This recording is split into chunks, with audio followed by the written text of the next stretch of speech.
আমার তো ক্যামেরাম্যান নেই বলেইছি, তাই বলে কি আর ভিডিও বন্ধ থাকবে? সে তো আর আপনাদের জন্য থাকবে না, তাহলে আপনাদের সাথে ভিডিও শেয়ার করব কি? সেই কারণেই এই যে আবার নতুন পদ্ধতি অবলম্বন করলাম। ক্যামেরাম্যান নেই তো কি হয়েছে, নিজে নিজে এখন ভিডিও বানাচ্ছি। চলুন সবার আগে শাক দিয়ে খেতে থাকি। শুভ দুপুর বন্ধুরা, কেমন আছেন সবাই? সকলকে স্বাগত জানিয়ে আমি সুরভি আবার একবার হাজির হয়ে গেলাম আপনাদের মাঝে একটা নতুন ব্লগের সাথে। আজকে শুক্রবারের দুপুরবেলা, এখন ঘড়িতে 2টো বাজে। আমি এখন খেতে বসেছি, সারাদিন আর ব্লগটা করার টাইম পাইনি, সেই কারণে এখন দুপুরে খাওয়ার সময় ভাবলাম আপনাদের মাঝে আসছি, একটু গল্প হবে আর খাওয়া হবে।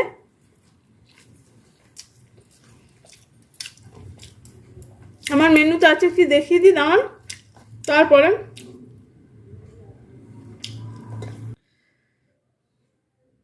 দাঁড়ান, এই যে দেখিয়ে দিই, ভাত, বেথো শাক ভাজা, আর এই যে বেগুন ভাজা, আর ইঁচড়ের তরকারি করলাম। ইঁচড়ের তরকারিটা একটু বেশি করেই করে নিলাম রাতের জন্য। আর এই যে আছে টমেটো আর রাঙা আলু দিয়ে চাটনি। অলরেডি আমি খাওয়া শুরু করে দিয়েছি শাক দিয়ে। ওই সে আগের দিন বাজার গেলাম, ওই শাকটা নিয়ে এসেছিলাম, সেই শাক নিয়ে আসলাম আপনাদের দাদার সাথে। যে সেই সকালে রান্না করা ভাত,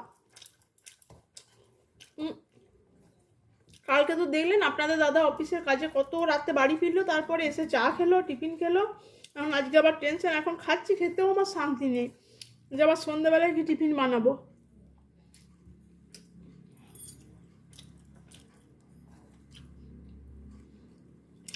এবছরের প্রথম এই যে ইঁচড়ের তরকারি, দেখতে পাচ্ছেন কিনা জানি না, বুঝতে পারছি না।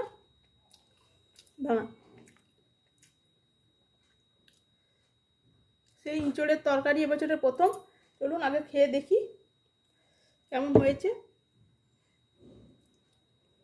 আমার বাড়ির প্রত্যেকের পছন্দের আইটেম হচ্ছে ইঁচড়, জানেন।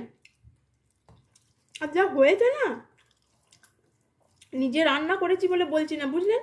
একদম মাংস ফেলে মানুষ এই ইঁচড়টা দিয়ে আজকে ভাত খাবে, এটা আমি গ্যারেন্টি দিয়ে বলতে পারি। আমার তো চাটনি লাগবে না, ইঁচড় দিয়ে খাওয়া হয়ে যাবে। এতটা টেস্টি হয়েছে ইঁচড়টা। ধরুন আমি খেতে থাকি, আর খেতে খেতে অনেক গল্প করে ফেললাম আপনাদের মাঝে।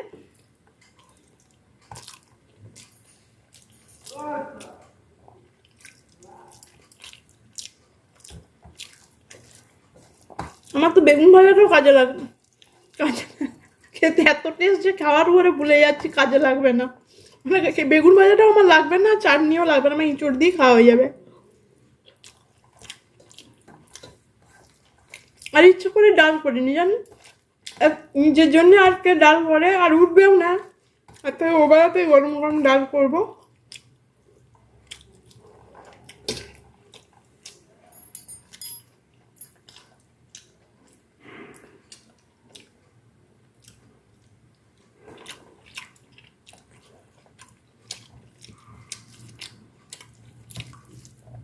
যা টেস্ট হয়েছে না ইঁচড়টা, মানে খেললে একদম মন ভরে যাচ্ছে। এবছরের প্রথম তো, ওই জন্য বেশি স্বাদ লাগছে যেন।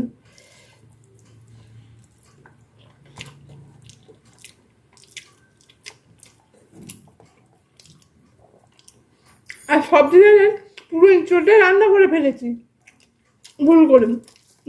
না, বুঝতে পারলাম না। এবার পরিমাণে কতটা হয়ে গেছে, 3টে মানুষের খাওয়া। আর পুরো ইঁচড়টা রান্না করে ফেলেছি।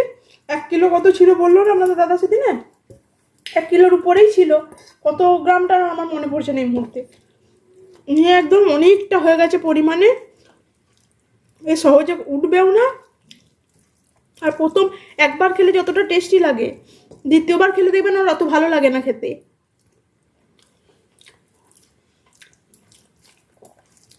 নিয়ে এক কড়াই ভর্তি হয়ে গেছে, দেখলে মানুষ পাগল হয়ে যাবে, ভয় পেয়ে যাবে যে এতটা মানুষ 3 জনে খাবে কি করে।